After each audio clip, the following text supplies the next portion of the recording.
ছবি নাও ঠিক আছে। হ্যাঁ আমরা আজকে ষষ্ঠ শ্রেণীর বিজ্ঞান বই অনুসন্ধানী পাঠ, তাই না? এই পাঠের পৃষ্ঠা নাম্বার 104।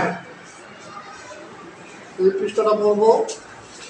এই পৃষ্ঠার শুরুতে আছে প্রথমে কোষ।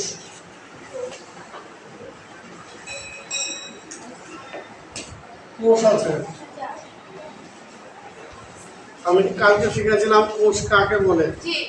আজকে আবার বলে নিই, জীব দেহের গঠন ও কাজের এককে কোষ বলে, তাই না? সবাই বলে দেখি একবার, জীব দেহের কাজের ও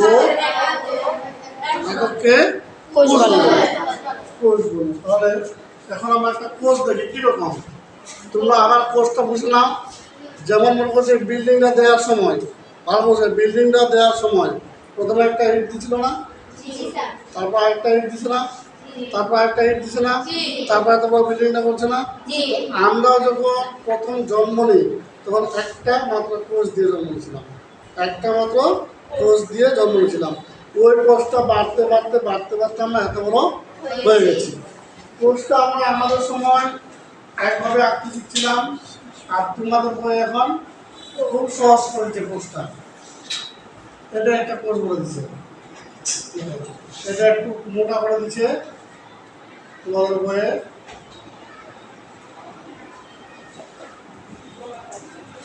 এটা একটু মোটা করে দিচ্ছে, দেওয়ার পরে মাঝখানে এরকম একটা গোল দিচ্ছে, দেখো তো দিচ্ছে না? গোলটা আবার আমাকে একটু রং করে দিচ্ছে। গোলটার নাম কি দিচ্ছে বলো তো? নিউক্লিয়াস। গুড। তোমরা একটা টার্ম দিবা, টার্ম দিয়ে লিখবা, এটা লিখবা নিউক্লিয়াস। Nucleus, nucleus. তারপরে আরেকটা হচ্ছে এখানে, এটা আঁকা হচ্ছে এমনি করে, আমি দেখাই। এই যে এমনি করে দিবা, এই যে এমনি করে দিবা, এই যে এমনি করে। এটা একটা নাম দিচ্ছে, এটা নাম কি দিচ্ছে বলো তো? মাইটোকন্ড্রিয়া। মাইটোকন্ড্রিয়া বলো, মাইটোকন্ড্রিয়া। কন্ড্রিয়া, এটার নাম কি? মাইটোকন্ড্রিয়া। তারপরে এইখানে দেখো লম্বা লম্বা এরকম কিছু দিয়েছে, দিচ্ছে না? এগুলো হচ্ছে মাইক্রোটিউবিউল, দেখো তো লেখা আছে না? Microtubule, microtubule.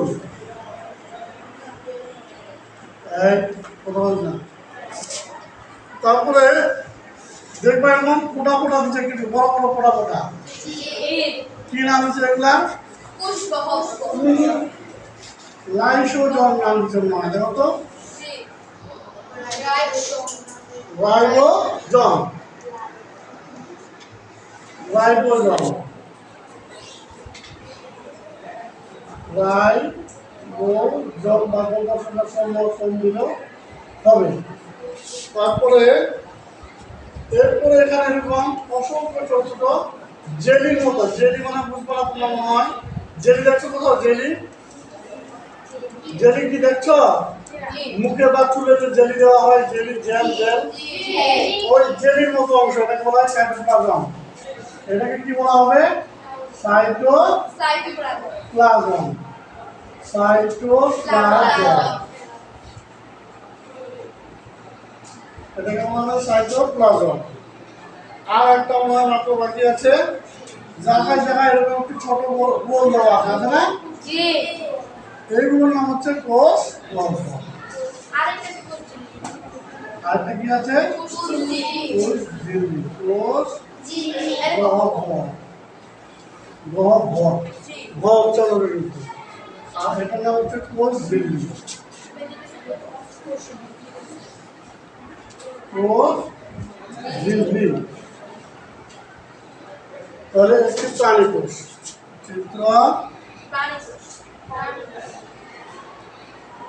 একটি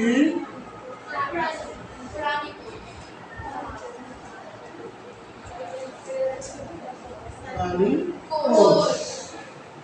তাহলে একটা কোষের বিভিন্ন অংশের নামগুলো আমরা সবাই একসাথে বলবো, ঠিক আছে? প্রথম অংশটার নাম কি? কি নাম? তারপরে তারপর রাইবোজোম, বলো।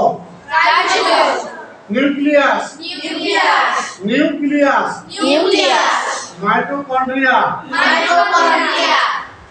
মাইক্রোটিউবিউল, কোষ গহ্বর। এবং একটা জীবের দেহে কতগুলো কোষ থাকে? আমার দেহে কতগুলো কোষ থাকে? আনুমানিক 37 ট্রিলিয়ন। আনুমানিক 37 ট্রিলিয়ন। অথবা 3 দিয়ে, দেখো এখানে কটা শূন্য দেওয়া আছে? 3 দিয়ে 1 2 3 4 5 6, আর 4 দিয়ে কটা আছে দেখো তো? 30 লক্ষ। একক, দশক, শতক, হাজার, লক্ষ, 1 2 3 4 5 কোটি। তাহলে 3 কোটি। একক, দশক, শতক, হাজার, লক্ষ, মিলিয়ন। 30 নাকি? 30 লক্ষ থেকে 40 40-এর পর ছাড়া শূন্য দিছে না? না, 4-এর পরে 1 2 3 4 5 6, এতগুলো, এত লক্ষ কোটি মনে হয়।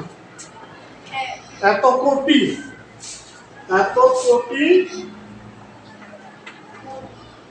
30 লক্ষ কোটি বা 40 লক্ষ কোটি কোষ আছে আমাদের দেহে।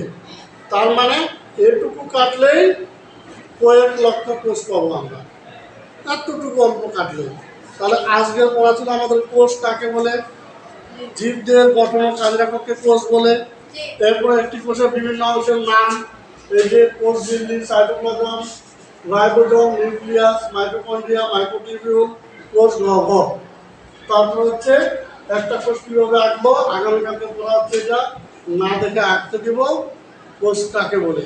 আর মানব দেহে কতগুলো কোষ থাকে? 37 ট্রিলিয়ন বা 30 লক্ষ থেকে 40 লক্ষ কোটি কোষ থাকে।